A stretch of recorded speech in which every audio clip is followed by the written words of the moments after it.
मेरी हाँ screen sir. नजर आ रही है आप लोगों को? हाँ जी सर, हाँ जी, स्क्रीन आ रही है सर। बिल्कुल। ओके। सो विकास सर। आप सब लोगों का धन्यवाद, इतने भारी भारी शब्दों का उपयोग कर रहे हैं मेरे लिए आप। और मैं यही कहूँगा, भगवान ने उन इंसान को आँख दी होती है जिनके पास ये देखने की नज़र होती है। बहुत सारे लोगों को ये दिखाई नहीं देता, लेकिन जिन आँख भगवान देता है उसी को दिखाई देता है कि सामने वाले की वैल्यू क्या है। So, मैं आप सब लोगों का एक इस नए सेशन में आपका स्वागत करता हूं। और आज मैं चाहूंगा कि अपने दिल से जो मैंने रात को 1-1:30 बजे सोते वक्त जो स्लाइड्स बनाई हैं या कल कुछ बनाई थी, तो उसमें कुछ मैं आपको सिखा पाऊँ, कुछ अपनी तरफ से कुछ आपको दे पाऊँ। सो शुरुआत करते हैं हम आज के सेशन के लिए।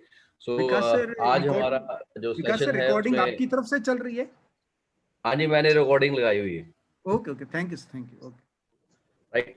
तो जी। मैं आप लोगों सब लोगों को यही कहूँगा कि हमारी ज़िंदगी में संस्कार का महत्व क्या होता है। एक होता है शिक्षित परिवार, और उसमें हम बात करते हैं कि बच्चों को पढ़ा दिया लिखा दिया हमने, अच्छा एजुकेशन दे दी, लेकिन उसके साथ अगर संस्कार नहीं दिए तो वो शिक्षा जो है वो बेमान्य हो जाएगी। आज की स्लाइड्स में आपको काफ़ी ये एहसास होगा कि शिक्षा के साथ हमारे को संस्कार का होना बहुत जरूरी है, बहुत महत्वपूर्ण है। एक गुरु के पास जाते हैं तो बहुत कुछ सीखते हैं। पहले टाइम में होता था, गुरुकुल होता था, गुरुकुल में जाते थे, बच्चे पढ़ते थे और वहाँ पे गुरु से सीखा जाता था और वो अच्छा बुरा के बारे में आपको ज्ञान देते थे। और आजकल उसका नाम है स्कूल। आज हम बच्चों को स्कूल भेजते हैं, राइट। और इस क्वारंटाइन में काफ़ी बच्चे घर पे हैं तो उनको मौजें लगी हुई हैं कि पिछले 6 महीने से स्कूल खुल नहीं रहे। तो मैं आप सब लोगों को इस सेशन के अंदर मैं आपको बताना चाहूँगा कि ये जो संस्कार हैं हमारी ज़िंदगी में क्या रोल प्ले करते हैं। सो एक स्टोरी के साथ इसको शुरुआत करते हैं कि बीच में चल रहा है सर। 4 लेडीज घड़ा सिर पे उठाते हुए पानी भरने जाती हैं। और पानी भरते हुए चारों की चारों लेडीज जो हैं वो बोलती हैं, एक एक बोलती है कि मेरा जो बेटा है वो इतना बलशाली है, इतना बलशाली है कि वो तो 100 लोगों को इकट्ठा को उठा के नीचे फेंक देता है, उसके अंदर बड़ा बल है। तो दूसरी जो लेडी होती है वो कहती है कि नहीं नहीं, मेरा जो बेटा है वो बहुत अच्छा सुरीला है। सुरीला यानी कि बहुत अच्छा गाता है वो। आज के टाइम में अगर हम पुराने टाइम में मोहम्मद रफ़ी को हम सुनते थे तो उस वक्त मोहम्मद रफ़ी की बातें होती थी, कहते मोहम्मद रफ़ी जैसा सुरीला है, अगर वो काफ़ी लोग, हज़ारों लोग बैठे होंगे तो उनको जब अपना गाना सुना के वो मंत्रमुग्ध कर देगा। और तीसरी लेडी, उसने भी अपने सिर पे घड़ा उठाया होता है और वो भी अपने बच्चे के बारे में बोलती है कि मेरा बच्चा विद्वानी है, वो ज्ञान का भंडार रखता है। और जब भी वो हजारों लाखों लोगों की जब जनता बैठी होती है तो वो अपने वचनों से उनको अपने अंदर बंद बंद लेता है और अपने वश में कर लेता है। इतनी देर में एक जहाँ से वो बस सड़क पे पहुंचते हैं तो वहां से एक बस रुकती है उनके सामने। और तीनों लेडीज जो हैं वो अपने बारे में बताती हैं, लेकिन चौथी लेडी नहीं बोलती। और बस जब रुकती है उसमें उसमें से एक लड़का उतरता है। उतरते ही वो चौथी जो लेडी होती है उसके पाँव को हाथ लगाता है, आशीर्वाद लेता है और बोलता है, माँ लाओ घड़ा मुझे सिर पे दे दो। तो वो बच्चा उस माँ का घड़ा अपने सिर पे ले लेता है। और फिर चौथी लेडी बोलती है कि मैंने, आप सब ने अपने अपने बच्चे के बारे में बताया, लेकिन मैंने अपने बच्चे के बारे में नहीं बताया। ये बच्चा जो हमारे साथ चल रहा है, जिसने पानी का घड़ा मेरे सिर से यानी माँ के सिर से उतार के अपने सिर पे रख लिया, और ये इसको मैंने ना तो बलशाली बनाया है, ना मैंने इसको सिंगर बनाया है, ना मैं इसको धीरू भाई अंबानी बनाया, मैं इसको संस्कारी बनाया। तो वहां पे एक बूढ़ी औरत इन बातों को सुन रही थी। तो उसने बोला, आपकी चारों में से यही बच्चा सबसे अच्छा है जिसको संस्कारी बनाया गया। संस्कार हमारी जिंदगी में इतने ही जरूरी हैं जितने जरूरी में आज के टाइम में आपको लाइफ जीना जरूरी है। संस्कारों के बिना आज के टाइम में हालात बहुत बिगड़ते जा रहे हैं। चाहे वो बिजनेस की बात कर रहे हैं, चाहे वो फैमिली की बात कर रहे हैं, चाहे वो आपकी सोसाइटी की बात करें, तो वहाँ पे संस्कारों का होना बहुत जरूरी है। सो हम आगे चलते हैं, बात करते हैं कि आज के 20 लास्ट 25 साल से हमने अपने इंडिया को अगर हम बात करें तो बहुत सारे बच्चे पढ़ाई लिखाई करके बहुत आगे बढ़े। 25 सालों के अंदर, इस 25 साल के दौरान बहुत सारी डिग्री, अगर मैं चार्टर्ड अकाउंटेंट की बात करूं, अगर मैं सीए की बात, चार्टर्ड अकाउंट के अलावा आईपीएस ऑफिसर की बात करूं, तो मैंने देखा है कि बहुत सारे जो शिक्षित शिक्षित परिवार हमारे इंडिया में जो आगे आए हैं, उन्होंने बहुत सारी पढ़ाई की, माता पिता का नाम रोशन किया और इतनी स्टडी की कि डिग्रियों की लाइन लगा दी।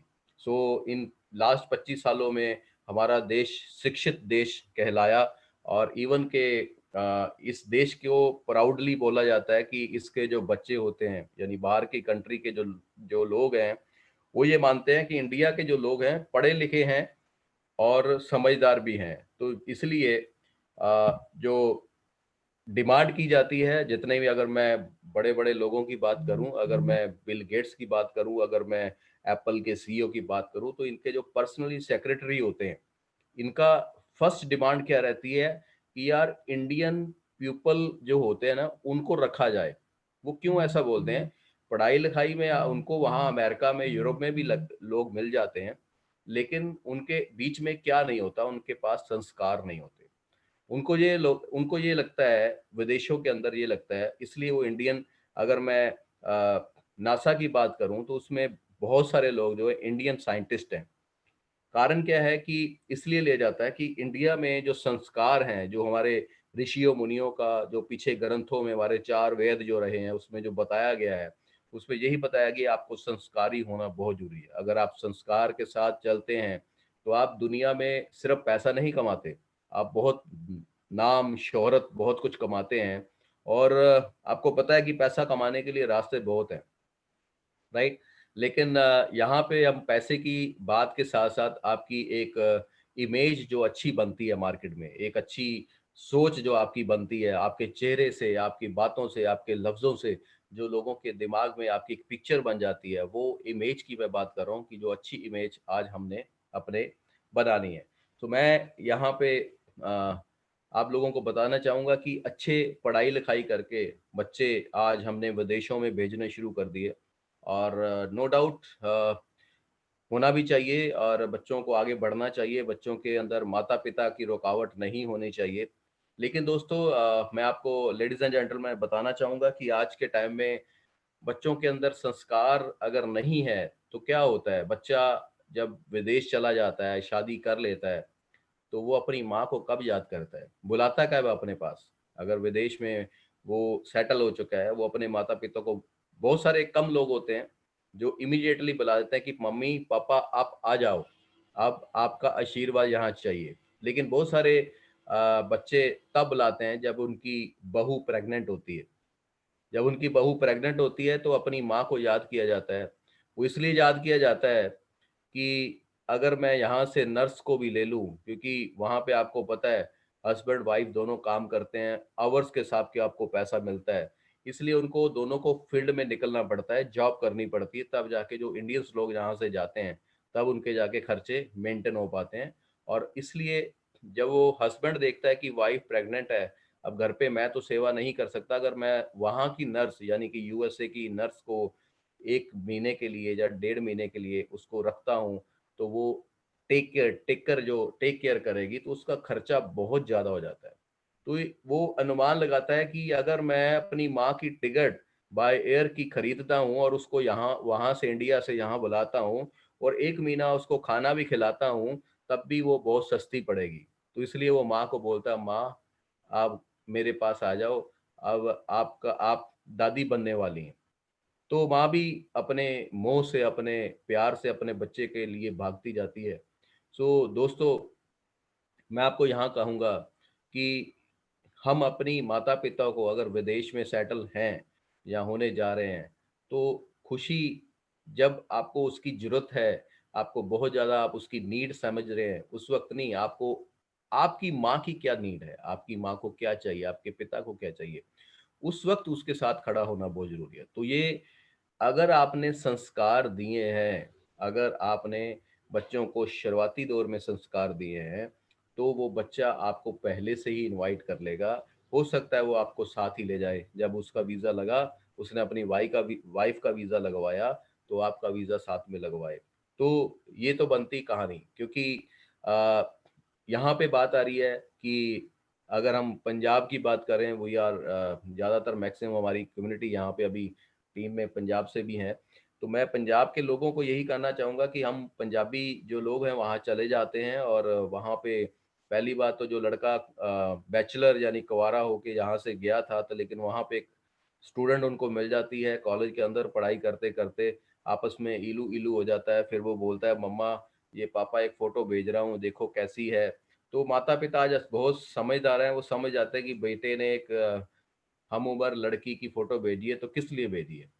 तो वो फिर बोलता है कि आशीर्वाद दीजिए, हम यहाँ पे इसका रिंग सेरेमनी कर रहे हैं, आप लोगों को मैं बुलाऊँगा, राइट? और फिर वो शादी का मुहूर्त भी निकल जाता है कि अभी मैं यहाँ नहीं आ सकता, मेरा अभी काम सेट नहीं हुआ, मैं अभी कच्चा हूँ, पक्का नहीं हुआ हूँ, मुझे यहाँ पे वहाँ की जो सिटीज़नशिप नहीं मिली है, तो वो उधर ही शादी कर लेता है, और मंडप हो जाते हैं, और माता-पिता इधर से आशीर्वाद इंटरनेट के ऊपर देते रहते हैं, राइट? और फिर वो आशीर्वाद लेने के लिए बहू और बेटा जब पक्के हो जाते हैं, फिर वो इंडिया में आता है, और जब इंडिया में आता है तो वो मिलके चला जाता है। और दूसरी बात दोस्तों, वो कब आता है? जब उसके माता-पिता की डेथ हो जाती है, और वो सिर्फ़ उसकी प्रॉपर्टी को बेचने के लिए यहाँ पे आता है। तो क्या इसलिए हमने बच्चों को पैदा किया है? क्या हमने अपनी औलाद को इसलिए पैदा किया है कि वो हमारे से बिछड़ के दूर चले जाए, हम उसके वियोग में रोते रहें? तो क्या पैसा इसी तरह से कमाया जा सकता है? तो मैं आपको इस स्लाइड से यहीं आपको मैसेज देना चाहता हूँ कि हम पैसा साथ में नहीं लेके जाएँगे, पैसा सब इधर रह जाना है। लेकिन जाने आपके अच्छे संस्कार, आपने आपने जो अपने बच्चों को परवरिश दी है, वो सारा कुछ साथ में जाएगा।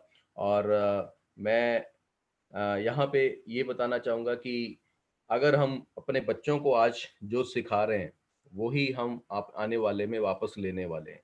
तो बच्चों को अच्छी शिक्षा देंगे, तो हमारा परिवार पालन-पोषण अच्छा होगा। एक स्टोरी सुनाता हूँ, जॉर्ज वाशिंगटन के इसके साथ रिलेटेड जो स्टोरी काफ़ी मिलती-जुलती है। जॉर्ज वाशिंगटन जो एक कोर्ट केस के अंदर उनका प्रॉब्लम हो गया था, तो उनको कोर्ट के अंदर जाना पड़ा। जब कोर्ट में गए, तो वहाँ पे जैसे एज़ यूजुअल कि हमारे यहाँ पे कोर्ट में जाते हैं तो गीता के ऊपर हाथ रख के कसम खिलाई जाती है कि आप जो भी बोलेंगे सच बोलेंगे, सच के सिवाय कुछ नहीं बोलेंगे। तो उनके आगे बाइबल रखा गया, और पवित्र जो ग्रंथ है बाइबल, वो रखा गया कि आप शपथ लीजिए कि जो भी बोलेंगे सच बोलेंगे। तो वाशिंगटन जी ने बोला कि मैं इसके बिना ही सच बोलूँगा। तो उन्होंने बोला कि साहब, ये हमारे यहाँ पे परंपरा है कि ये आपको हाथ रख के शपथ लेनी पड़ेगी। तो उन्होंने फिर दोबारा से बोला कि नहीं, नहीं, मैं सच ही बोलूँगा, इसके ऊपर हाथ रखने की ज़रूरत ही नहीं है। तो उन्होंने फिर थोड़ा-सा स्ट्रॉन्गली बोला कि यहाँ की परंपरा है, यहाँ पे सिस्टम है कि आप आए हैं, जो भी यहाँ पे आते हैं कोर्ट के अंदर, तो उनको सबसे पहले बाइबल पे हाथ रख के ये कहा जाता है कि शपथ लेने के लिए। तो फिर उन्होंने अपने बारे में बताया कि मैं इसलिए आपको ये बता रहा हूँ कि मैं हमेशा सच बोलता हूँ कि जब मैं छोटा था, तो बचपन में मैंने मेरे माता-पिता ने मुझे बोला कि मेरी पैंट की जेब में $10 जो थे, वो निकले। तो पिताजी के $10 जो थे, वो गुम हो चुके थे, तो वो मैंने अपनी पैंट की पॉकेट में रख लिए थे। मतलब बचपन में मैंने एक छोटी-सी चोरी की थी। तो उन्होंने बोला कि माँ ने मेरे को एक तमाचा मारा बहुत ज़ोर से, और मेरी 2 तमाचे जब मेरी गाल पे लगे, तो मेरी गाल का रंग लाल हो गया था, इतनी ज़ोर से उन्होंने लगाए थे। और उन्होंने ये शब्द बोलते हुए तमाचा लगाया कि इससे अच्छा कि मैं बाज ही रह जाती, यानी कि मैं बच्चे को पैदा ही ना कर पाती, इससे अच्छा होता कि मैं चोर चोर की माँ कहलाती, और आज के बाद मेरे सामने ये तूने जो हरकत की है, ये दोबारा हरकत मत करना। तो वाशिंगटन जी के दिमाग में ये चीज़ बैठ चुकी थी कि मैं अपनी माँ को इतना दुःख कैसे दूँ? क्यों दे रहा हूँ? तो वो बचपन में जो उनके दिमाग में चीज़ बैठी थी, तो वो उन्होंने जज के सामने बोली कि मैं आज भी सच ही बोल रहा हूँ, मैंने उसके बाद कभी झूठ नहीं बोला। तो ये हैं दोस्तों संस्कार। ज़िंदगी में संस्कार जो हैं वो आपको आपकी इमेज को आगे बढ़ाते हैं, आपकी उन्नति कराने में आपकी सहायता करते हैं। So give respect you upline. आपकी हम नेटवर्क मार्केटिंग इंडस्ट्री के अंदर हैं हम सब लोग। सो हमारे जो अपलाइन है, हमारे गुरु है, हमारे मेंटोर हैं, उनकी हमेशा रिस्पेक्ट करनी चाहिए। बहुत सारे लोग बोलते हैं यार ठीक है, बोल देते हैं पनोड साहब जी आ रहे हैं, लेकिन पीठ पीछे बहुत कुछ बोल देते हैं। और किसको बोलते हैं? अपनी टीम को, अपने नीचे वाली फैमिली को। अब वो जो नीचे वाली फैमिली है, जो नीचे जो टीम उन्होंने बनाई है, उनके दिमाग में मुंह पे, मेरे मुंह पे कुछ और नीचे जाके कुछ और हो जाते हैं। तो ऐसे बहुत सारे आपकी टीम में भी लोग होंगे, ऐसे करते हैं। तो मैं उन सभी दोस्तों को बोलना चाहूंगा, लेडीज को, जेंट्स को बोलना चाहूंगा कि जो हम कान में किसी के फूंक मार देते हैं, कान में कुछ अपशब्द बोल देते हैं, किसके बारे में? पड़ोसी के बारे में, अपने अपने रिश्तेदारों के बारे में। तो वो रिश्तेदार, क्या लगता है आपको कि आपके बारे में वो अच्छा सोच रहा होगा या बुरा सोच रहा होगा? तो नो डाउट वो यही सोचता है कि यार मेरे मुंह पे जब वो सामने आता है, उसकी तो तारीफ करता है या करती है, लेकिन वो जो चला जाता है, वो चली जाती है, तो उसके बाद में मेरे से उसकी बहुत सारी बातें करती है। तो ये मेरे बाद भी मेरी भी बुराई करती होगी। तो ये हर इंसान आज समझ आता है। तो इसलिए जो हम आज के टाइम में दोस्तों करेंगे, वही हमारे पास मिलने वाला है। गुरु का महत्व हमारी जिंदगी में बहुत बड़ा रोल प्ले करता है। गुरु रास्ता दिखाने वाला ही नहीं होता। गुरु आपकी सारी जिंदगी को ट्रांसपेरेंट करने के लिए, आपके जो उसने जो अपनी जिंदगी में रुकावटें सही होती हैं, उन रुकावटों से बचाने के लिए भी गुरु आपके लिए बहुत बड़ा रोल प्ले करता है। सो यहाँ पे नेटवर्क मार्केटिंग के अंदर आपके गुरु हैं, आपके upline. So follow your upline. अब बहुत सारे लोग बोलते हैं सर मेरी अपलाइन अच्छी नहीं है, और मेरे हिसाब से 80% लोग जो हैं वो अपनी अपलाइन से खुश नहीं है।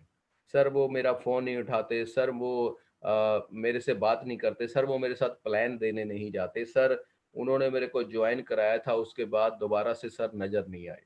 राइट? तो इस स्थिति में आपको क्या लगता है कि अपलाइन ने आपके साथ अच्छा किया या बुरा किया?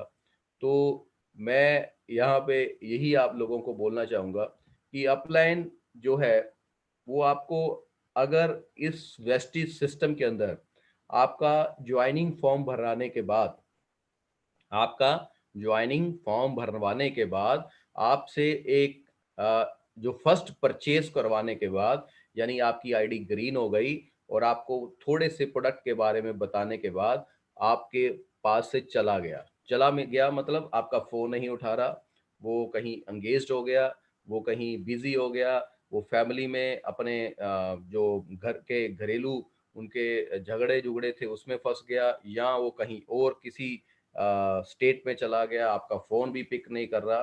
तो आप उसके बारे में अपने मन में बहुत सारी ऐसी इमेज बना लेते हैं कि यार मेरे को तो फँसा गया, आप चला गया, राइट? तो क्या लगता है कि आपको वो अपलाइन अच्छी है या बुरी है? मैं अपना नज़रिया बताता हूँ। मेरे मेरे अनुसार अगर आपको अपलाइन आपको एक सही रास्ते पे डालने के बाद और वहाँ से वो गायब हो जाती है, तो उस चीज के लिए आपको अपने वाहिगुरु भगवान अल्लाह से कोटि कोटि उसका धन्यवाद करना चाहिए। क्या? कि आपको वो छोड़ के चला गया, ये नहीं कि आपको वो सही रास्ते पे डाल के चला गया। उसने आपको सही रास्ते पे डाला, आपको गलत रास्ता नहीं डाला कि आगे जाके कि आपको रुकावट आए, आगे जाके आपको लगेगा यार इतने साल चला तो आगे जाके दीवार आ गई, आगे रास्ता ही नहीं मिल रहा। अपलाइन ने आपको सिस्टम दिखा दिया और आपको डाल दिया। दोस्तों, चलना हमारे को खुद को पड़ेगा। बचपन में हम बच्चे होते हैं, हमारे को गोद में उठाया जाता है, फिर हम गोदी में रहते हैं, फिर उसके बाद हमारे लिए एक वॉकर आती है, उस वॉकर में हमारे को पकड़ के चलाया जाता है। फिर जब पहला कदम बच्चा रखता है तो माता पिता बड़े खुश होते हैं कि इसने आज 2 कदम अपने आप इंडिपेंडेंट चले। तो बच्चे के लिए वो खुशी मनाते हैं, सारे रिश्तेदारों को बताते हैं आज मेरा बेटा, आज मेरी बेटी चल पाई। सो यहाँ पे आ, अगर वो बच्चा उंगली पकड़ के चलना शुरू हो गया और उसके बाद वो थोड़ा सा बड़ा हो गया, अभी भी अगर आप उसको गोदी में उठाएंगे, अगर वो 10 साल का हो गया, अभी भी गोदी में उठा रहे हैं, अगर वो 12-15 साल का हो गया, तो मेरे ख्याल से आप थक जाएंगे। क्योंकि हमारी परंपरा है यहाँ पे, जब बच्चा उंगली पकड़ के चलना शुरू हो जाता है, फिर उसके पैरों में एक छोटे छोटे छोटे टायर लग जाते हैं, यानी कि व्हील्स लग जाते हैं, वो अपने आप भागना शुरू कर देता है, हम खुश होते हैं। तो ऐसा नेटवर्क मार्केटिंग के अंदर क्यों नहीं है? ऐसा हमारी टीम के अंदर क्यों नहीं है कि जो बंदा सिल्वर डायरेक्टर बन गया, ब्रॉन्ज डायरेक्टर बन गया, उसको चलना सिखाएं। अगर वो नहीं चल रहा तो वो अपाहिज बन जाएगा आपके सिस्टम के अंदर। वो आने वाले टाइम में ऐसा बन जाएगा कि वो अपलाइन के सहारे ही जिंदा है। जिस दिन अपलाइन थोड़ी टाइम के लिए 10-15 दिन के लिए गायब हुई, वो अपने काम में बिजी हुई, तो उस इंसान का मतलब आत्महत्या हो जाएगी एक तरह से, उसका सिस्टम डिस्टर्ब हो जाएगा। मैं यही कहूँगा, जितने भी लोग आज पार्टिसिपेट हैं यहाँ पे हमारे इस सेशन को अटेंड कर रहे हैं, मैं आप लोगों को यही अनुग्रह करूंगा कि आप जल्दी से जल्दी अपने आप को इंडिपेंडेंट उस बच्चे की तरह चलना सीख जाएं। जल्दी से जल्दी वेस्टी में प्लान देना सीख जाएं। जल्दी से जल्दी लोगों को इनवाइट करना सीख जाएं। इतनी ट्रेनिंग, इतनी ट्रेनिंग, इतनी ट्रेनिंग आज के टाइम में 7-6-7 महीने में हो चुकी है। मेरे हिसाब से एक पीएचडी करने के लिए एक किताब लिखी जा सकती है। इतनी जूम पे ट्रेनिंग होती है, बहुत सारा ज्ञान मिलता है, राइट? तो मैं यही कहूंगा कि आप अपने गुरु का, पहले तो आपने जो मार्गदर्शन उसने दिखाया, उसका आपको आपको हमेशा धन्यवाद देना है कि उसने आपको सही रास्ते पे डाला, सही कंपनी में डाला, सही अपलाइनों के अंदर डाला। लेकिन वो खुद चला गया, लेकिन उसका तभी करोड़ों करोड़ों धन्यवाद देना चाहिए कि उसने आपको रास्ता गलत नहीं, सही रास्ता दिखाया है। उस रास्ते पे चलना हमारे को खुद है। और हमारी जिंदगी में सबसे पहले गुरु कौन होते हैं? जैसे अपलाइन हमारी गुरु है, राइट? तो हमारी जिंदगी में गुरु का बड़ा महत्व है दोस्तों। और गुरु हर फील्ड में होते हैं। जैसे मान लो आपको सिलाई का काम करना है, तो आपको वहां पे गुरु धारण करना पड़ेगा। कौन? जो आपको सिलाई सिखाएगा।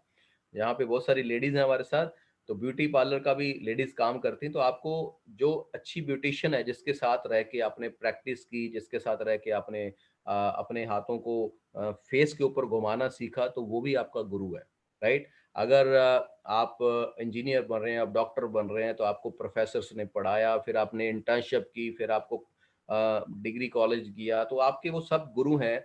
गुरु गुरु हमारे कई हो सकते हैं, लेकिन आपको फर्स्ट जो आपका गुरु है, वो आपके गुरु होते हैं आपके माता पिता। सबसे पहले आपके माँ और पिता जो आपके फर्स्ट आपको मार्गदर्शन करने वाले होते हैं। क्योंकि अभी बचपन में जब हम बड़े होते हैं, तो वही सिखाते हैं कि बेटा ऐसे बोलना है, गाली नहीं बोलनी, अच्छे शब्दों का उच्चारण बोलना है। वो ये सब कुछ डिपेंड करता है दोस्तों हमारे घर के ऊपर, हमारे घर की फैमिली के संस्कारों के ऊपर। अगर घर में माता पिता को हम मैं अपनी माँ को अगर मैं उल्टे शब्दों का इस्तेमाल करूं और उसको पूछूं ना, तो मेरी बच्ची जो है, वो मेरी गुड़िया, वो मुझे देख रही है, वो कहती है कि दादी को तो पापा पूछते नहीं है। तो क्या होगा, वो बड़ी होके भी वही सिम्टम मेरे को मिलने वाले हैं। जो हम बोते हैं दोस्तों, वही हमारे को मिलने वाला है। स्टोरी के साथ मैं इसको रिलेट करूंगा कि हमारे गुरु का महत्व कितना हमारी जिंदगी में है। नारद मुनि जी को सब आप लोग जानते हैं, जो ब्रह्मा बाबा जी के ब्रह्मा विष्णु महेश की हम बात करते हैं, और ब्रह्मा जी के वो बेटे हैं। और नारद जी हमेशा उनको ये वरदान, एक तरह से श्राप मिला था कि कहीं भी वो जाएंगे, वो ज़्यादा से ज़्यादा 10 मिनट से तक एक जगह पे, स्थान पे रुक नहीं पाएंगे। ये उनको श्राप मिला था, इसलिए वो जहाँ भी जाते थे प्रकट हो जाते थे। उनको अनुमति थी हर जगह जाने की।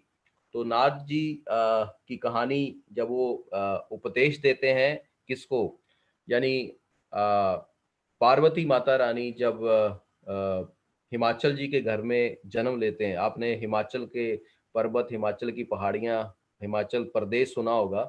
वो जितने भी पर्वत है दोस्तों, वो पहले एक तरह के राजे होते थे, उनके नाम पे वो पर्वत हैं। आज भी वो लाइव है वहाँ पे।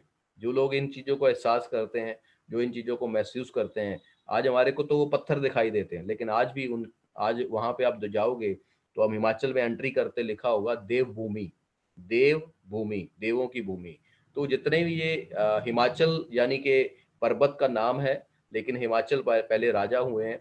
और उनकी बेटी पार्वती माता रानी, सो पार्वती माता रानी को बचपन में जब उन्होंने वहाँ पे उनके घर में जन्म लिया था, ये पहले से ही सब कुछ कहते हैं कि जो भी घटित होता है, ये भगवान पहले से लिख देता है और जो हम आज वेस्टी में हैं, तो ये लिखा गया है। आज हम कितनी तरक्की करेंगे, ये भी लिखा गया है, लेकिन आपको लगातार प्रयास करते रहना है। फल देना उसका काम है, लेकिन हमारे को मेहनत करना हमारा काम है। तो पार्वती जब हुए तो उससे पहले शंकर भगवान जी की पहले भी शादी हो चुकी थी।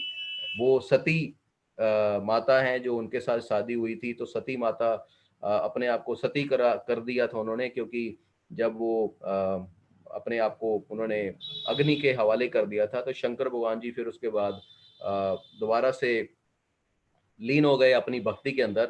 तो इस दौरान एक राक्षस जिसने बहुत ज़्यादा भक्ति की, क्योंकि अच्छे लोग भी होते हैं, बुरे लोग भी होते हैं। कुछ लोग ज़्यादा ताकतें, कुछ ज़्यादा शक्तियाँ अपने हासिल कर लेते हैं, लेकिन बुरे काम करने के लिए। तो इसी तरह एक राक्षस जिसने बहुत सारी भक्ति की ब्रह्मा जी की, और ब्रह्मा जी ने उनको प्रकट होने के बाद उनकी बहुत ज़्यादा घोर तपस्या के बाद उनको आशीर्वाद दिया, मांगो क्या मांगते हो। तो उसने बोला कि मुझे अमर कर दो, मुझे अमर कर दो। तो उन्होंने बोला कि इस संसार में ये वाला वरदान मैंने अभी किसी को दिया नहीं, लेकिन तुम मांग लेते हो तो मैं तुम्हें अमर कर देता हूँ। लेकिन एक मैं आपको बात बताऊंगा कि ये तब तक पॉसिबल है, क्योंकि उसका विकल्प भी देना पड़ता है उनको। ये तब तक पॉसिबल है, आप जिंदा तब तक रहोगे जब शंकर भगवान जी का बेटा जो है वो आपका संहार करेगा, आपको मार देगा। तो उनको लगता है कि उस राक्षस को ये लगता है कि शंकर भगवान जी की तो शादी हुई थी, अब वो उनकी जो वाइफ है वो तो उन्होंने अपने आप को अग्नि में डाल दिया था। और ये कुछ लंबी कहानी है, ये बाद में हम कभी और टाइम में डिस्कस करेंगे। तो उन्होंने अपने आप को अग्नि में डाल दिया, तो शंकर भगवान जी तो अब अकेले, अब तो शादी कहाँ होगी दोबारा उनकी। तो उन्होंने बोला ठीक है, मुझे ये आपका स्वीकार है। तो ब्रह्मा जी ने उनको ये वरदान देते हुए वहां से चले गए और अदृश्य हो गए। और वो राक्षस ने फिर धूम मचाना शुरू किया।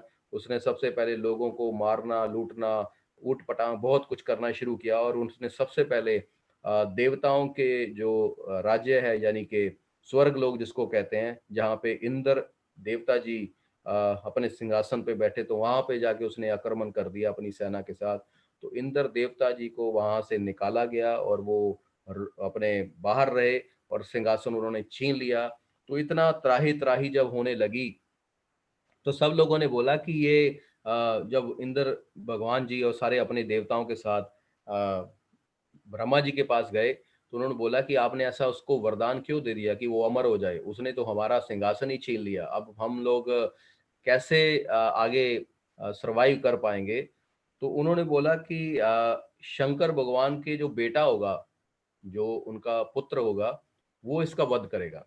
तो उन्होंने बोला कि शंकर भगवान जी की शादी कब होगी? कहते जो जो सती है, जो सती हो गई थी, जिसने अपने आप को अग्नि में प्रज्वलित कर दिया और मतलब अपनी देह त्याग दी थी, और वो दोबारा हिमाचल जो है उनके घर में जन्म लेगी, और वो पार्वती के नाम से पुकारी जाएगी, और वो उनका जो बेटा होगा वो इसका संहार करेगा। तो फिर जब सब देवताएं कहते हैं कि अब जन्म कब होगा, तो उसका इंतजार करते हैं। तो हिमाचल जी के घर में, यानी कि वहाँ पे उनकी जो वाइफ होती है मैना, उनके घर में पार्वती जो है वो माँ दुर्गा यानी के रूप में उनके घर में उनका जन्म होता है। तो जो बच्ची जब होती है, तो बचपन में ही वो उनको दर्शन दे देती है कि मैं आपके घर में आई हैं, पर ये चीज़ें आपने और किसी को नहीं बतानी, ये आप लोगों को ही पता हो, माता पिता को ये पिता को दर्शन देते हैं। तो आगे जब वो बड़ी होती है, तो वैसे वैसे नारद जी उनके घर में पहले चले जाते हैं, और नारद जी उनको जाके बताते हैं एज ए पथ सलाहकार। जैसे हमारे को नेटवर्क मार्केटिंग में मिस्टर बाली जी हमेशा बोलते हैं कि आपका जो पथ सलाहकार है, जो आपको रास्ता दिखाता है, वो आपका गुरु होता है, राइट। तो नारद जी उनके गुरु की तरह उनके घर में गए, उनको बताया कि आपकी बच्ची कोई आम बच्ची नहीं है, ये शक्तियों की मालिक है, और आने वाले ये पूरे संसार में राज करेगी, और देवताओं को आगे से रास्ता दिखाएगी। तो जैसे जैसे बड़ी हुई नारद मुनि जी फिर उनके पास गए, दोबारा पार्वती माता के पास। तो पार्वती जी हमेशा बचपन से ही शंकर भगवान का नाम जपती थी, क्योंकि वो रूप ही उनका था। राइट। तो बहुत सारे लोग बोलते हैं 108 माला जो है वो क्यों जपी जाती हैं, 108 मणके जो हैं वो क्यों जपे जाते हैं। तो इसके ऊपर भी स्टोरी है कि शंकर भगवान जी ने पार्वती जी माता एक बार जन उनके साथ शादी नहीं हुई, 108 बार उनकी उसके साथ शादी हुई। तो इसलिए 8 खोपड़ियाँ जो थी उनकी, उनका माला बना के उन्होंने अपने गले में डाली, इसलिए वहाँ से प्रचलित हुई 108 माला। हम जब भी नाम जपते हैं तो 108 बार नाम जपते हैं। तो वो शंकर भगवान जी को पता था ये सारी महिमा चल रही है, और इतने देर में जो नारद मुनि जी उनको बोलते हैं जाके पार्वती माँ को कि आपने, मैं आपको शब्द बताता हूँ, ओम नमो शिवाय, इस मंत्र का जाप करोगे तो शंकर भगवान आपसे जल्दी मिल जाएंगे, और ये आपको जप करना है। और ये पार्वती माँ को जब ये पता लगा तो वो अपने माता पिता को बोलते हैं कि मैं अब जंगल में जाके, एकांत में जाके मैं तपस्या करूंगी। तो वो अपने साथ 2 सखियां ले गई और तप शुरू हो गया। और माता पिता को थोड़ा चिंतित हुआ कि ये हमारी बच्ची अब जंगल में जाके तपस्या करेगी। लेकिन नारद जी ने उनको फिर दोबारा बताया कि ये उन्हीं के लिए बनी है, ये उन्हीं के लिए है, इसलिए आप इसको रोको मत। तो तप कितनी देर चला दोस्तों, मैं आपको बताना चाहूंगा। स्वर्ग लोग जब था, फिर जैसे कहते हैं कि 4 युग रहे हैं हमारे, ठीक है। तो जिसमें द्वापर रहा है, त्रेता रहा है ना। तो जो पहले सतयुग था उस टाइम में लाइफ जो थी, जैसे आज के टाइम में 100 साल जीना एक चैलेंज हो गया, राइट। उस वक्त हजारों साल की उम्र होती थी, हजारों साल की। तो पार्वती माता ने 3,000 वर्ष, कितने, 3,000 वर्ष तपस्या की। किसके लिए? कि मेरे को मेरे पति मुझे मिल जाए, राइट। वो 3 लोक के जो देवता हैं और 3 लोक के जो स्वामी हैं, वो उनके साथ मेरा विवाह हो जाए। तो इसलिए 3,000 वर्ष तपस्या की। तो जब 3,000 वर्ष हो चुके थे तो उस वक्त शंकर भगवान जी ने बोला कि चलो आज पार्वती का एग्जाम लिया जाए, टेस्ट लिया जाए कि वो अपने उस पे खरी है कि नहीं खरी। तो शंकर भगवान जी ने अपना रूप धारण किया, एक पंडित के रूप में बुजुर्ग बन के उनके पास गए। उनको बोला कि ए बेटी, तू इतनी तपस्या क्यों कर रही है? तो उन्होंने बोला कि मैं शंकर भगवान को पाना चाहती हूँ और उनके साथ शादी करना चाहती हूँ, और ये मेरा विधि में विधान में लिखा हुआ है। मेरे गुरु यानी यानी नारद मुनि जी मुझे बोल के गए हैं।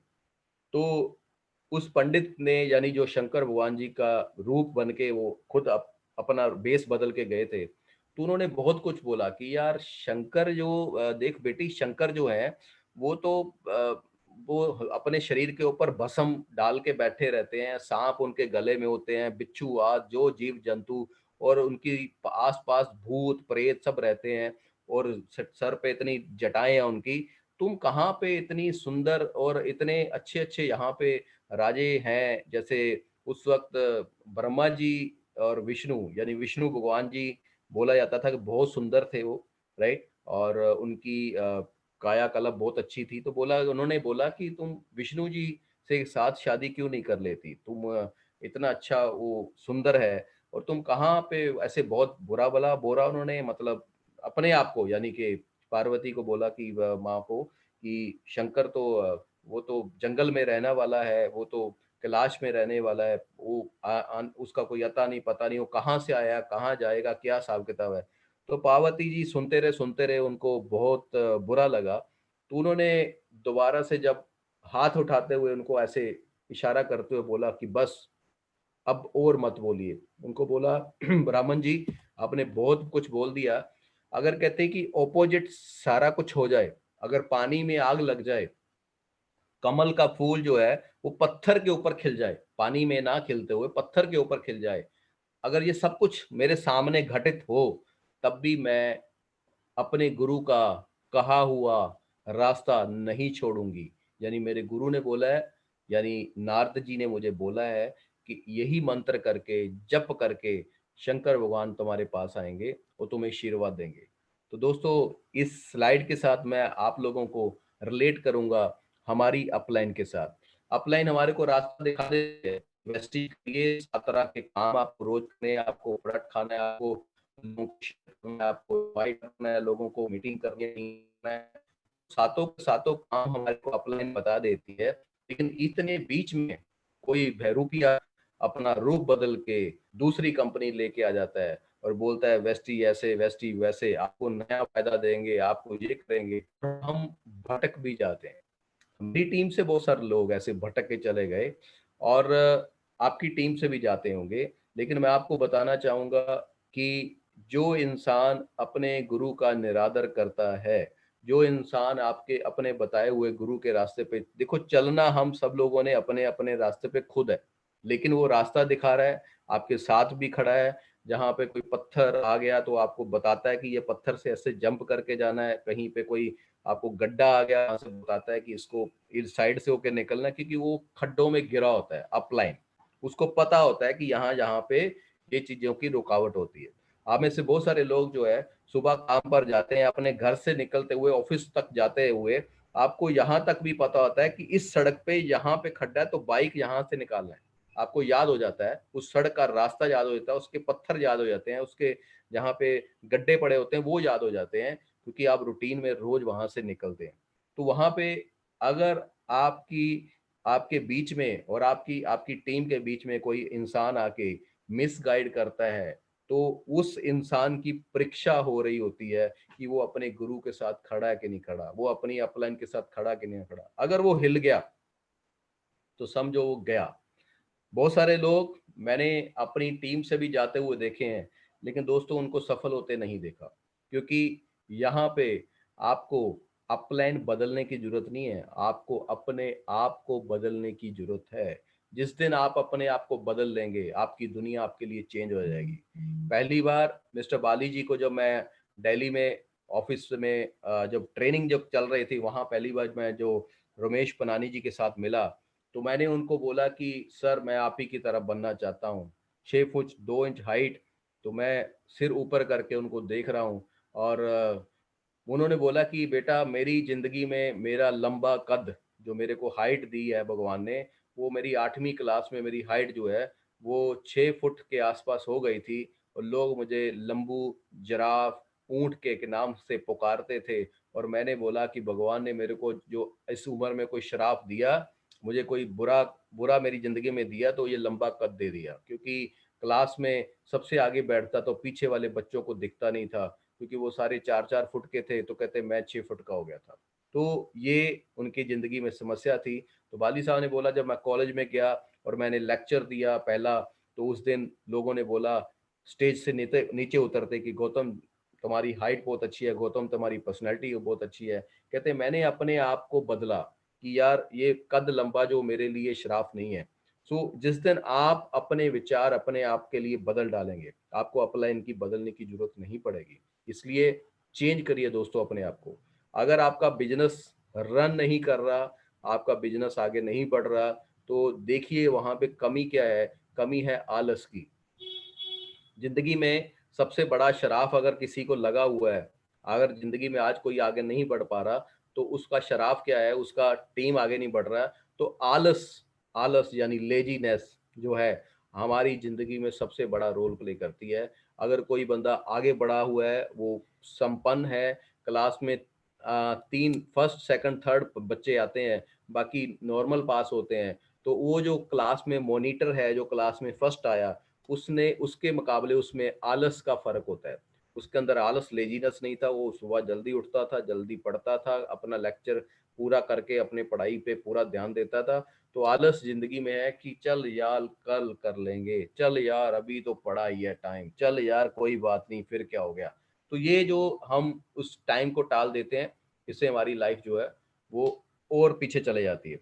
और दोस्तों जो आप बोएंगे वही आप काटेंगे। तो मैं यहाँ पे स्लाइड्स काफ़ी हैं, तो मैं आपको यहाँ पे जल्दी जल्दी इसको बताऊंगा। और मैं बात कर रहा था कि पार्वती माता रानी जी जब ये सारी बातें बोलते हैं, तो वो शंकर भगवान के रूप में जो बन के आए होते हैं, पंडित जी उनको बोल देते हैं कि आप यहाँ से चले जाओ, मैं और शब्द सुनना नहीं चाहती अपने गुरु के बारे में। गुरु उन्होंने माना है, यानी कि नारद मुनि जी को। तो उन्होंने जो रास्ता दिखाया था कि ओम नमः शिवाय का जाप करते, वो ये शब्द जो है ये जो आपको मैं बता रहा हूँ, ये शंकर भगवान जी को अति प्रिय ये शब्द है, उनका बहुत प्रिय है। अगर आप इसको बार बार ओम नमः शिवाय, ओम नमः शिवाय, ओम नमः शिवाय का जाप करेंगे तो शंकर भगवान जी आपके पास आ जाएंगे। नो डाउट शंकर भगवान जी ने ये उनका परीक्षा ली। उसके बाद फिर सप्त ऋषि यानी 7 सितारे आपने आसमान की तरफ देखे होंगे, वो कड़छी की तरह बने होते हैं, राइट? तो उनको सभी सभी ऋषियों को भेजा। उनकी भी बड़ी लंबी स्टोरी है सप्त ऋषि की, ये किसी और टाइम मिलेगा तो आपको हम ये भी शब्द सुनाऊंगा कि उनकी स्टोरी कैसे 7 ऋषि कैसे बने, उनसे भी बड़ा कुछ मोटिवेशन मिलता है। क्योंकि मैं जितने भी आज के टाइम में धार्मिक ग्रंथ पढ़ रहा हूँ, इस लॉकडाउन में मैं कहता हूँ मुझे बहुत कुछ मिला है, बहुत कुछ मिला है। मैंने वो पुराने पुराण पढ़ने शुरू किए हैं, जो पुराण, उसमें बहुत कुछ सीखने को मिलता है। मैं आप लोगों को भी बोलूंगा, गीता पढ़िए जो पुराण हैं हमारे जो हैं उनको पढ़िए, उसमें बहुत कुछ सीखने को मिलता है। तो मैंने जो पढ़ा उसमें यही बोला गया कि जो शंकर भगवान जी ने दोबारा फिर बहुत सारे लोगों को भेज भेज के मतलब पार्वती माता को बोला कि वो मेरे रास्ते से हट जाए, क्योंकि शंकर जी चाहते ये मानते थे कि शादी के बाद इंसान जो है वो वह भगवान के उसमें लीन नहीं रह सकता। और शंकर जी कहते हैं कि मैं अपने भगत के हमेशा अंडर रहता हूँ। आज के टाइम में अगर हम बोलते हैं भगवान के अंदर सबसे ज़्यादा ताकत है, लेकिन मैं ये मानता हूँ कि भगवान से ज़्यादा भगत के अंदर ताकत होती है। भगत मजबूर कर देता है भगवान को अपने पास लाने के लिए। सो अपने पास वो भक्ति के ऊपर डिपेंड करता है कि किस शिद्दत से, कितनी मेहनत से भक्ति कर रहा है। यही रोल आपकी टीम के अंदर होता है कि आप अपनी अपलाइन को कितनी रिस्पेक्ट देके आप अपने टीम में उसको बुलाते हैं, तो वो भी मजबूर हो जाता है कि यार मेरी टीम के अंदर जो लड़का है या लड़की है, जो लेडी है, जो मैम है, जो सर हैं, इतनी रिस्पेक्ट दे रहे हैं, यार मुझे जाना ही पड़ेगा, मुझे जाना ही पड़ेगा, मैं उनके साथ मीटिंग करूंगा ही करूंगा। और जब आप उसको बुरा भला बोलते हैं, भाई साहब मीटिंग देनी पड़ेगी, नहीं तो आप मेरे पॉइंट आपको जा नहीं रहे क्या, मेरी मेरी मेरी आपको आपको एलओ भी नहीं आती, ये शब्दों का उच्चारण करते ही आप अपने अपने सीनियर का निरादर करते हैं, अपने गुरु का निरादर करते हैं। ये शब्द आज के बाद आपने नहीं सोचने। अगर आपके दिमाग में भी ये शब्द आ रहे हैं, इसका मतलब आप अभी संस्कारों से करोड़ों करोड़ों दूर हैं। तो आपको ये चीज़ों का इस्तेमाल नहीं करना, क्योंकि ये बिजनेस खुद का अपना है, हमारा खुद का है। लाइफ आपको दी गई है, भगवान ने आपको दी है, ये बहुत कुछ करने के लिए दी है। ये सिर्फ पैसा कमाने के लिए नहीं है कि हमने पैसा कमा लिया, गाड़ी आ गई। कहते कार आने से पहले आपके पास संस्कार आने चाहिए। कार जो हम लोग अपनी कार बुक छापते हैं, हमारी वेस्टी में कार बुक है, कहते कार आने से पहले आपके घर में संस्कार आने चाहिए, तभी उसी गाड़ी की वैल्यू पड़ेगी। सो यहाँ पे शंकर जी ने फिर बाद में पार्वती माँ को आशीर्वाद दिया आके, फिर उनकी शादी हुई धूमधाम से। तो सप्त ऋषि भी गए, यानी 7 ऋषि जाके भी उन्होंने भी काफी कुछ बोला कि आप ये मत करो, वो मत करो। लेकिन अल्टीमेटली जो लोग डेडिकेशन के, जैसे पार्वती माता जी डेडिकेशन के 3000 वर्ष तक, यानी 3000 वर्ष तक लगातार तपस्या करते रहे। फिर शंकर भगवान जी ने इतनी तपस्या देख के, और सारे जितने भी ऋषि मुनि थे, उन्होंने बोला कि इतनी तपस्या तो हम लोग भी नहीं कर पाए जितनी पार्वती माता ने की है। तो उनकी आपस में फिर शादी हुई। और शादी का वो काफी लंबा है प्रोसेस, वो कभी और स्लाइड में बात करेंगे। तो जो बोएंगे वही पाएंगे। आज के टाइम में सबसे ज्यादा हम बात करें कि संस्कारों में सबसे पहला संस्कार क्या है, सबसे पहला संस्कार अगर हम अपने घर में किसी को देना चाहते हैं, तो मैं यही कहूंगा कि सबसे पहला संस्कार है अपने माता पिता के पाँव को छूना, अपनी अपलाइन को रिस्पेक्ट देना। तो अगर आप अ, अ, अगर माता पिता के पाँव छूते हैं, मैं आप लोगों में ऑडियंस में जितनी भी ऑडियंस बैठी है यहाँ पे, तो मैं उनसे मैसेज के रूप में चाहूंगा कि आप पाँव छूने के जिसको फायदे हैं वो यहाँ पे लिखें किसके क्या क्या फायदे होते हैं अपने हिसाब से। तो पाँव छूने के बहुत सारे फायदे हैं कि एक तो सामने वाले की एनर्जी हमारे को मिलती है। और बहुत सारे लोग ये बोलते हैं झुकने से हमारी कमर के अंदर जो लचकीलापन नहीं रहता वो भी आ जाता है। और सामने वाले की शक्ति कहते हैं हम खींच लेते हैं, सामने वाले की दुआएं हम ले लेते हैं। तो ये ब्लेस होना बहुत ज़रूरी है। और इसलिए ये सबसे पहला संस्कार है कि हम अपने बड़ों का जब आशीर्वाद लेके घर से निकलते हैं तो उसके रिजल्ट फ्रूटफुल रहते हैं। और मैं यही कहूँगा कि आप आपके अंदर कितनी नरमाई है, आप कितने नरम हैं, ये इस स्लाइड्स के ऊपर आपको देखने पे मिलेगा कि जब आयरन को, जब लोहे को बिल्कुल गर्म कर दिया जाता है, वो पिघलने के जगह पे आ चुका होता है, उस पोजीशन में आ चुका होता है, वो बिल्कुल नर्म हो चुका होता है। जब वो नर्म होता है तो उसके औजार बन जाते हैं। इसी तरह सोना, गोल्ड, जब उसको भी गर्म किया जाता है दोस्तों, तो वो एकदम नर्म हो जाता है। तो नरमाई होने के बाद उसके औजार यानी उसके जो हमारे गले में हार डालते हैं, जो भी हम ज्वेलरी बनाते हैं, उसी के बाद ही वो काम होता है।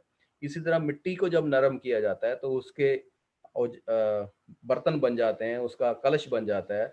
यानी कि इसी तरह इंसान जब नरम होता है तो उसके अंदर बहुत सारी नई-नई खूबियाँ आती हैं। उस इंसान को लोग मन ही मन में पसंद करना शुरू कर देते हैं। उसका ऑरा, अब ऑरे की बात हो रही है, ये भी बहुत लंबी स्टोरी है ऑरे के ऊपर। ये मेरे पास अभी बहुत सारा खजाना है, मैं एक दिन में आपको नहीं बाँट सकता। तो मैं योगेश जी को कहूँगा कि हर हफ्ते हम एक सेशन किया करेंगे, उसमें नई-नई चीज़ें आपको सिखाऊँगा, सिखाने की कोशिश करूँगा। तो इंसान जब नरम हो जाता है, तो वो बहुत कुछ पा लेता है। मैंने पहले भी बोला, पैसा तभी आपके पास ज़्यादा टिकेगा। बहुत सारे लोग पैसा कमाते हैं लेकिन कुछ देर के लिए अमीर होते हैं, फिर वो गरीब हो जाते हैं। वैसे बहुत सारे लोग देखे हैं मैंने, बहुत सारी एग्ज़ाम्पल देखी हैं। नेटवर्क मार्केटिंग में बहुत सारे लोग ऊँचाई पे जाते हैं लेकिन उतनी उतनी स्पीड से नीचे गिर जाते हैं। उनके पास वहाँ पे स्थिर रहना बहुत ज़रूरी है। पैसा कमाना इतना ज़रूरी नहीं है, पैसे कमाते रहना बहुत ज़रूरी है। और पैसे को हमेशा टका के रखना और उसको इन्वेस्ट भी करना और अपने घर के अंदर धन संपत्ति, उसको कहते हैं माँ लक्ष्मी तभी आपके घर में टिकेगी अगर आपके आपके घर में वो संस्कार नाम की कोई चीज है आपके बच्चों के अंदर, तभी वो खुश रहती है, नहीं तो वो भाग जाती है। राइट। तो ऑनेस्ट इंसान जो है, जो सभ्य इंसान है, जिसको पता है कि अपने सीनियर की रिस्पेक्ट कैसे करनी है, सीनियर का हमेशा इमेज कैसे बनानी है, तो ये चीज अगर आप अपने घर पे कर रहे हैं, आपके अंदर नरमाई है, तो आपके अंदर बहुत सारी चीजें नहीं आती हैं। उससे होता क्या है कि आप एक उच्च कोटि पे पहुंचने के लायक हो जाते हैं, समाज में आपका रुतबा बढ़ जाता है और आपकी पीठ पीछे 10 लोग आपके बारे में बातें करते हैं, यार इंसान हो, यार ऐसे जैसा हो। उस जैसा बनने के लिए आपको अच्छी संगत चाहिए, अच्छी बुक्स पढ़नी पड़ेंगी, आपको अच्छे विचारों का उच्चारण करना पड़ेगा। मेरी रूटीन में आदत रहती है कि अगर मैं किसी को बुला रहा हूँ तो मैं जी जोर लगाता हूँ।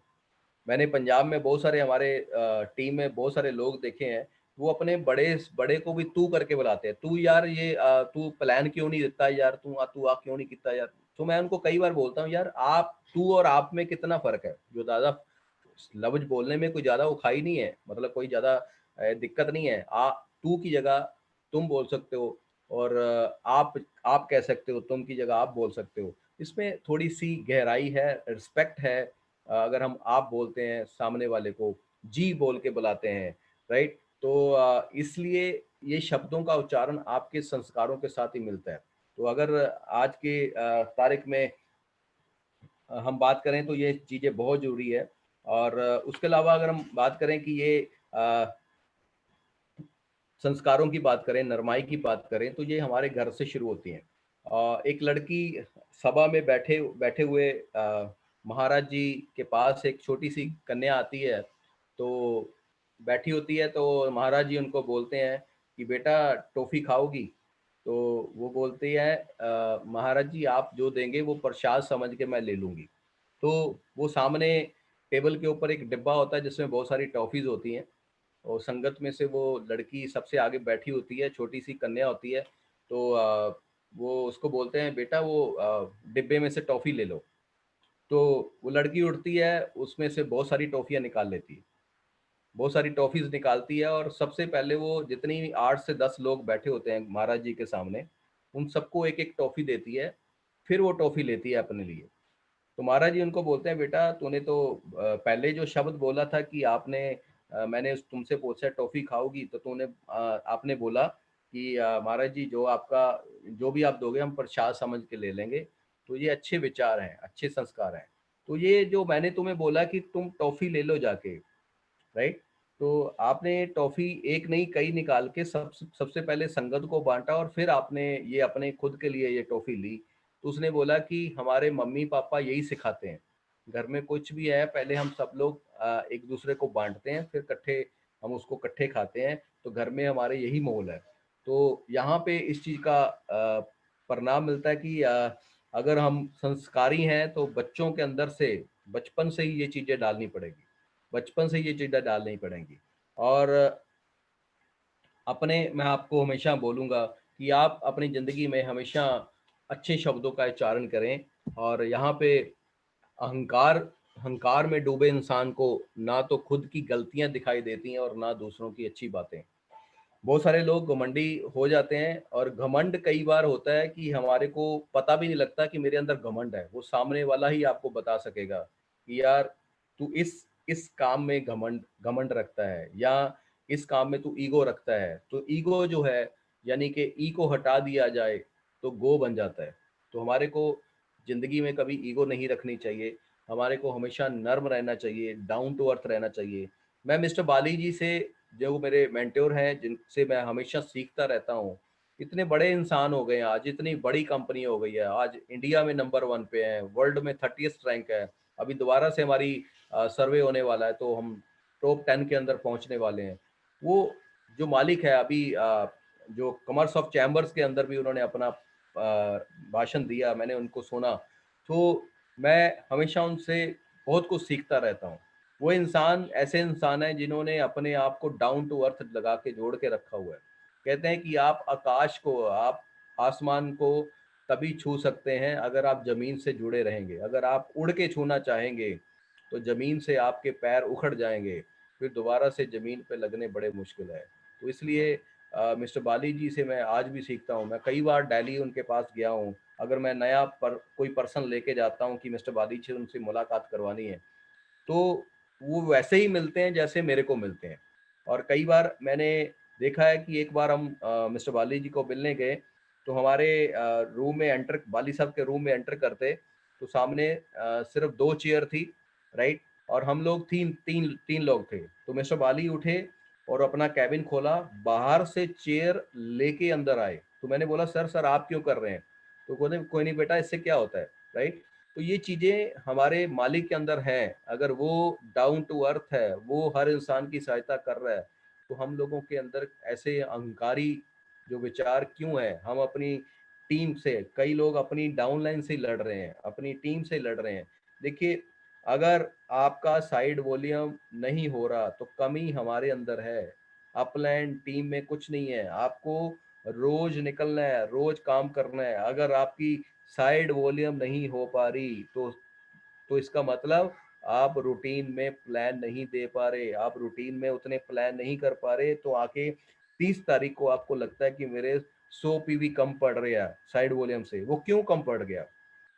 वो तो आपको 10-15 तारीख को हो जाना चाहिए, राइट। और साइड वॉल्यूम की तो वेस्टी में ऐसे लोग हैं, अभी ये सर्वे हुआ कि नया जो प्लान है इसमें ये सर्वे हो चुका है कि अगर वेस्टी में आके अगर एक बंदा जो 6 महीने के अंदर 50-60-70 हज़ार का चेक नहीं बना रहा, तो वो वेस्टी काम कर ही नहीं रहा, वो वेस्टी में काम नहीं कर रहा, वो सिर्फ टाइम पास कर रहा है। वो सिर्फ टाइम पास कर रहा है। मैंने कितना टाइम बोला? 6 महीने के अंदर अगर आपका पे आउट 50,000 के ऊपर आके नहीं टिका तो आप टाइम पास कर रहे हैं, आप प्लान नहीं दे रहे। आपको, अगर आपका कोई टाइम खोटी कर रहा है तो उसको साइड हो करके आपको नए लोगों को मिलना है। समझिए कि आपका टाइम खोटी कौन कर रहा है। ये समझिए कि आपके टाइम को जो जल्दी से जल्दी आपके सिस्टम को डुप्लीकेट कर रहा है, वो आपका सही इंसान है, वो आपका सही रास्ते में आपके सही इंसान जो आपको आगे बढ़ाने के लिए काम कर रहा है। तो उन लोगों के साथ टाइम लगाइए जो खुद प्लान कर लेते हैं, उनकी टीम को स्पीड बनाने की। उनके पीछे मत भागते रहिए जो कर ही नहीं रहा, जो हमेशा आपको कंप्लेंट बॉक्स के साथ, हमेशा हम आपके साथ रहते हैं। उनके साथ जो आते हैं तो एक बॉक्स लटका होता है, उसमें बहुत सारी चिट्ठियां होती हैं, सारी कंप्लेंटिंग। नहीं नहीं सर, प्रोडक्ट मैंने किसी को दिया था, वो कहता प्रोडक्ट बहुत महंगा। किसी को दिया सर, वो कहता है कि सर ये प्रोडक्ट की क्वालिटी या ये वो बहुत कुछ, बहुत तरह की कंप्लेंटिंग रहती है कि वो उनको बोलो कि ये कंप्लेंट जो आप करने वाला जो बॉक्स है इसको अपनी ज़िंदगी से हटा दो। जिस दिन आप उस प्रॉब्लम का सॉल्यूशन खुद ढूंढने लग जाएंगे कि ये जिंदगी में प्रॉब्लम आई है तो इसका सॉल्यूशन है क्या, उस दिन आप अच्छे लेवल पे पहुंचना शुरू हो जाएंगे। और आपको अपलाइन हमेशा गाइड करती है, आपका मेंटर आपको आपको हमेशा गाइड करता रहता है कि ये चीज़ें ऐसे करनी है। और हमारी कंपनी के मैनेजमेंट भी ये चीज़ें बताती रहती हैं, और ये चीज़ें हमेशा उनके अंदर बताई जाती हैं, इसलिए जो है वो आगे बढ़ने के लिए रास्ता दिखाए जाते हैं। तो यहाँ पे मैं आपको बात करूँगा कि ये मिस्टर बाली जी ने ऑलरेडी इसको प्रूव कर चुके हैं। और ये क्या है कि आप अपने घर में वो प्लांट मत लगाइए जिसको गमले में लगाना हो और उसके बाद उसका पालन पोषण करना हो, पानी देते रहना पड़ेगा, उसकी गोडी खाद देना पड़ेगा, फिर भी वो जिंदा रहता है, फिर जाके वो जिंदा होता है। आपको इस तरह से अपनी टीम को बनाना है कि जंगल का एक प्लांट है, वो जंगल में लगा हुआ है, उसको आंधी आती है, तूफान आता है, बारिश की जो नेचुरल वाटर आता है उसी से वो अपनी ग्रोथ करता है और वो आहिस्ता आहिस्ता वो बड़ा पेड़ बन जाता है। राइट। तो आपको अपनी टीम को एक घर के गमले की तरह नहीं रखना, आपने अपनी टीम को एक जंगल की तरह, जो बूटे बढ़ रहे होते हैं, अपने आप परवरिश कर रहे होते हैं, अपने आप को अपने अंदर सक्षम होते हैं ऐसे ऐसा आपको बनना है और ऐसी टीम को बनाना है। और मिस्टर बाली जी ऑलरेडी इसके ऊपर, जब वेस्टी के 7 साल पूरे हुए थे, तो वेस्टी में 7 साल जब पूरे किए तो मिस्टर बाली जी ने एक बुक निकाली थी, 7 वंडर ईयर्स, यानी 7 अजूबे इस दुनिया के जैसे हैं, उसी तरह हमारी वेस्टीज है वो 8वां अजूबा बन के आएगी। वो कहते हैं अगर मैं इस दुनिया में हूँ या नहीं हूँ, लेकिन मेरे जाने के बाद भी ये नेटवर्क सिस्टम जो है, वेस्टी जो है, लगातार ग्रोथ करती रहेगी। उन्होंने उसको जंगल की तरह, जो एक छोटा सा प्लांट बना और आहिस्ता आहिस्ता वो बढ़ता, उसको पानी भी नहीं मिल रहा, उसको खाद भी नहीं मिल रही, लेकिन वो बढ़ रहा है, वो स्पीड से आगे बढ़ रहा है, वो जंगली प्लांट की तरह। तो हम लोगों ने अपनी टीम को एक गमले में लगाए हुए प्लांट की तरह रखा हुआ है, उसको प्लान भी देने जाते हैं, उसके घर में प्रोडक्ट भी पहुंचाने जाते हैं, उसको बिल भी कटा के ला के देते हैं, फिर प्रोडक्ट उसको बहुत अच्छा नहीं लगता, उसको चेंज कराने भी जाते हैं। इंडिपेंडेंट, उनको इंडिपेंडेंट बनाइए दोस्तों। जिस दिन आप इंडिपेंडेंट बनाना शुरू करेंगे, बहुत सारी आपकी टीम को तकलीफ होगी कि मेरी अपलाइन प्लान देने नहीं आती। उनको बोलो मैंने 10 प्लान तेरे साथ दे दिए, 11वां प्लान तेरे को देना है। अगर वो नहीं दे रही तो आपका टाइम पास करवा रही है और आगे वो अपने आप को डुप्लीकेट नहीं कर पा रही। तो मैं आप लोगों को यही कहूंगा कि अपने आप को घर के गमले की बजाय आप एक जंगल के प्लांट की तरह अपने आप को ग्रो कराइए। लॉकडाउन में बहुत कुछ सीखा दोस्तों और बहुत चीज़ें नई सीखी हैं लॉकडाउन के अंदर। और लॉकडाउन में हमारे को हमेशा आगे बढ़ने की प्रेरणा मिली है और उन लोगों को जागरूकता मिली है इस लॉकडाउन के दौरान जो हमारी बात नहीं सुनते थे, हमारी बात को मतलब अनदेखा कर देते थे। और वो सब लोग जो है हमारे साथ जुड़े हैं। और हमेशा आदत जो है इंसान की जो है वो आगे बढ़ाती है, आदतें अच्छी डालें। और आदत के ऊपर एक छोटी स्टोरी याद आती है, कहते हैं कि गुटखा खाने वालों की भी एक आदत होती है। अगर गुटखा खाने वाले की आदत जो है, हम उसको बड़ा टोकते हैं लेकिन वो आदत जाती नहीं है क्योंकि बॉडी उसकी हैप्चुअल हो चुकी होती है। कहते हैं गुटखा खाने वाले को अगर मना करोगे, यानी आगरे का ताजमहल जो है, आगरे का जो ताजमहल है, वहाँ पे लिखा हुआ है कि यहाँ पे थूकना मना है। वहाँ पे जगह जगह लिखा हुआ है क्योंकि बहुत सारे लोग ऐसे जाते हैं जिनकी आदत ऐसी है लेकिन मुंह से थूक निकल ही जाता है। कहते हैं कि गुटखा खाने वालों को अगर इजाजत मिल जाए कि अगर आगरा के ताजमहल में अब आपको कोई दिक्कत नहीं है, यहाँ पे थूकना मना जो है वो बोर्ड उतार दिए जाए, तो कहते हैं कुछ ही महीनों के अंदर वो आगरा के ताजमहल को लाल किला बना देंगे तो लाल किला उसको बना देंगे गुटके सर के साथ। तो मैं आदत की बात कर रहा हूँ, तो दोस्तों अपनी आदतों को अच्छी आदतें बनाएं। अच्छी आदतों के साथ अगर आप अगर मुंह से आपके गाली निकलती है, तो अगर मैं एक्सपेरिमेंट अभी आपके फैमिली के साथ अभी मैं पूछूं कि आपके फैमिली के अंदर यहीं बैठे बैठे हम अपनी फैमिली के पास जाते हैं, तो मैं आपको पूछना चाहूँगा आप सब लोगों को, क्या आपके मुंह से कभी गाली निकलती है? अगर गाली निकलती है तो इसका मतलब संस्कारों की जरूरत है। अगर मैं बात करूं, अगर एक लेडी की अपने बहू के साथ यानी सास और बहू की आपस में जो लड़ाई होती है, तो क्या अगर ये लड़ाई होती है तो वहाँ पे संस्कारों की जरूरत है। तो हम लोगों को इन चीज़ों की जरूरत है। कि हम संस्कार में अभी पीछे हैं। तो ये घर में लड़ाई झगड़े, छोटे छोटे पति पत्नी के आपस में छोटे छोटे मन मुटाव, तो ये चीज़ें हमारे लिए बहुत ज़रूरी है। तो